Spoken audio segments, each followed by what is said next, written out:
So I have often said paper is really good bullet stopper.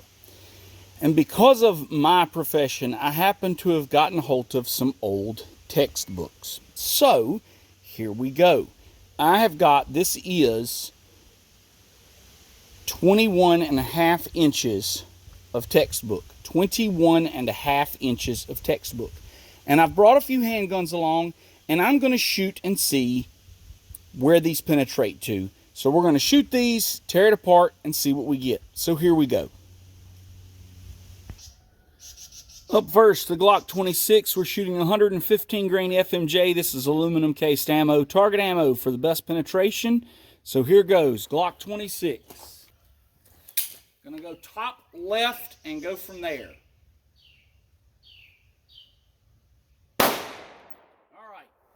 Glock 26 is clear. Up next, guys, the Smith & Wesson M&P Shield. M&P Shield. Shooting 230 grain FMJ. 230 grain FMJ. Up next, I have 38 Special FMJ target ammo. I'm going to be shooting that out of the Taurus model 66 with a 4-inch barrel. Okay, 38 Special. Okay, boom. Clear. Up next, 357 Magnum. 357 Magnum. This is an XTP hollow point. Also out of the Taurus 66. Here we go. And last but not least, we are going to be shooting 320 grain flat nose gas checked lead bullet. This is the 454 Casull, and it will be out of the Ruger Super Red Hawk Alaskan. Whoa, that's a lot bigger thump. All right. So, we got these 5. Let's get it torn apart and see where they went. To start with, let's see our hits. This is 9. This is 45, 38, 357, 454. Okay, so let's cut this apart and see what we got.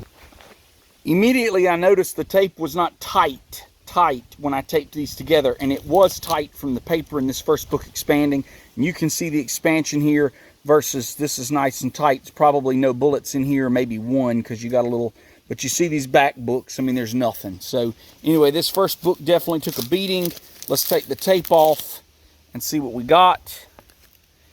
And wow. That is absolutely amazing. Check that out. Nothing. So this is a calculus textbook. And you got your 9, your 45, your 38. I see the 38 actually in the hole there. It didn't go far. 454 or 357 Magnum, 454 Casull. Let's open it up. There's your 38.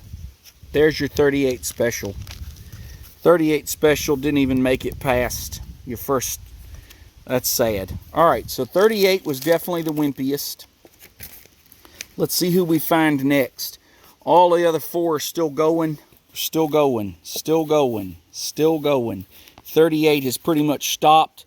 It looks like 45 will be next. So there's your 45 ACP there. Pretty well deformed. There's your 45 ACP. 9mm still going. And your 357 Magnum starting to shed some lead, but it was a hollow point, not an FMJ, because I don't have any FMJs in 357 Magnum. Let's keep going. Wow, that 454 is still going. There's the 9 and the 357 are about tied in paper. And again, you're comparing an FMJ to a hollow point. I'm going to say, let's open up here. Come on. I'm going to say there's the 9 and there's the 357. So I'm going to say the 357 lost to the 9, as much as I like 357. And you see all this lead coming out here. Well, it shed its jacket. I don't know. Let's find out. There's your 9. Pry that out. Wow, the 9, I mean, really, the 9 totally disintegrated. That velocity of that 9mm really changed some things. The 357, but I want to show you. So the 9 punched through quite a ways. Oh no, I lied. The 357 beat the 9, because there's the core right there. There's the core of the 357. So the 357 beat the 9. There you go. And the 454 casull is right here out of the snub nose. There's what's left of it. And there's some here. So I'll flip back and show you. There's some chunks here. So there's some more chunks here. The 454 is a wheel weight bullet, and it just started disintegrating, and you're seeing just little pieces. There's some more little pieces. There's the gas check. Wow, yuck. There's the main chunk of the bullet there. There's some more, just a bunch of yum. And you see the 454 is still making a punch, the 9 and the 357.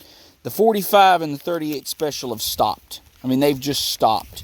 And if we get down here, the 9 is almost done, the 454 is still punching, and the 357 is still punching. So who had the last tear? Let's keep going. Let's see who really did the best. So the 9 is almost done. 9 is still there. It looks like the 9 is done. There's maybe a little discoloration, but there's no more tearing. 357 still torn. 454 is still torn. And it looks like, folks, still torn. Still torn. Almost. All right. No more tearing for the 4. Well, nope, still torn. Darn. I'm trying to give this to the 357 Magnum here. The 454 just won't stop, which the 357 doesn't seem to want to stop either. All right, so here we are. No more tearing for the 454. Okay? No more tearing for the 454. 357 Magnum still tearing. So how deep did the 357 go? Almost the whole book in terms of actual tearing, not bullet penetration. Still tearing there. And you see where the 454 was is nothing. So that 357 Magnum hollow point penetrated the deepest. But now mind you, it's a thick textbook. This is a thick textbook. This textbook, in its entirety, if I go through here and give you page numbers, is over 1,200 pages. So, I mean, you're 1177, 1185. So you're 1,200 pages plus the appendix, and the appendix looks to be like another 100 plus pages. So, and they're not numbered. So, I mean, you're looking 1,300 pages of textbook, but you see boom, boom, boom, boom, boom. All of these were stopped.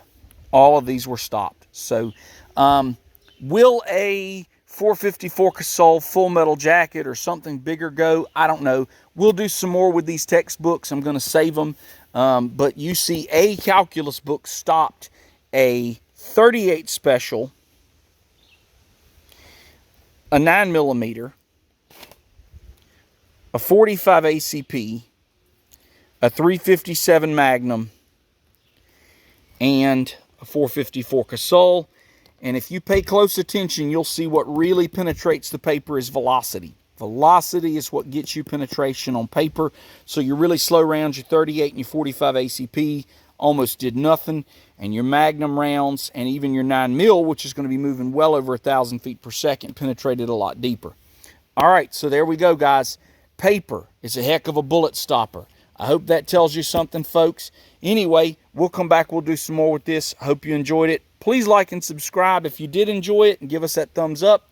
And hit that notification bell to get notifications when we post new videos. We post new videos at least once a week, usually 3 times a week. We post new videos at least once a week, usually twice a week. Thanks, guys.